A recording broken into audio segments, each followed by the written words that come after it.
Welcome to the Learning Pines YouTube. We hope this video helps. In this video, I will explain how to replace an inner CV joint on a Toyota Corolla. First, ensure your vehicle is securely lifted on jack stands for safety. Then, remove the front wheel and carefully detach the brake caliper, hanging it safely aside. Remember to drain the transmission fluid before you begin any further disassembly to prevent spills and ensure a clean workspace. This preparation is crucial for a smooth replacement process. Next, you will need to remove the large axle nut, typically a 30mm or 32mm size. Separate the lower ball joint from the control arm to allow the steering knuckle to swing free. Carefully pull the entire axle shaft assembly out of the hub.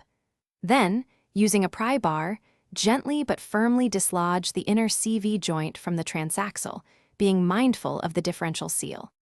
Before installing the new inner CV joint, thoroughly clean the transaxle opening to remove any debris.